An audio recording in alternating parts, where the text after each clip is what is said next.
Hello everyone, this is day 6 of no junk food only homemade meal challenge. সকালবেলা জিমে যাওয়ার ছিল না বলে দেরি করে ঘুম থেকে উঠেছিলাম, আর ঘুম থেকে উঠেই দেখলাম টিপ টিপ করে বৃষ্টি পড়ছে। মনটা তো একদম ভালো হয়ে গেছিলো। দেরি করে ঘুম থেকে ওঠার জন্য ব্রেকফাস্টে অনলি ফল আর ড্রাই ফ্রুটস খেয়েছিলাম। আর আমার বাবা বৃষ্টি কমতে না কমতেই ছাদে গিয়ে কী সব কাটাকাটি করছিল যেন গাছের জন্য সার বানাবে বলে। আমি তো স্নান করে ফ্রেশ হয়ে নিয়ে নিজের স্কিন কেয়ার করে নিচ্ছিলাম। এই স্কিন কেয়ার এমন একটা জিনিস যেটা আমি কোনো দিনই মিস করি না।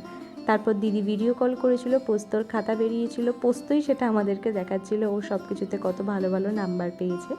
যাকগে, লাঞ্চের মেনুতে ছিল খিচুড়ি, কজ বৃষ্টির দিনে খিচুড়ি ছাড়া কিন্তু ইনকমপ্লিট থেকে যায়।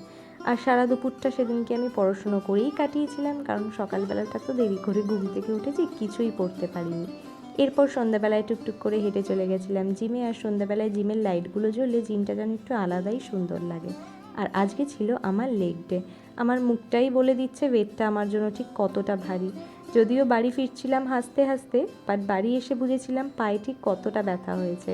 আর বাড়ি এসে ডিম সেদ্ধ খেয়ে আবার পড়তে বসে গেছিলাম। আর আজকের ডিনারের মেনুতে ছিল পনির আর রুটি।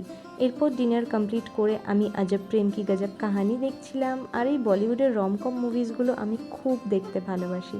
যাই হোক, আজকের মতো এইটুকুই। ওকে, বাই।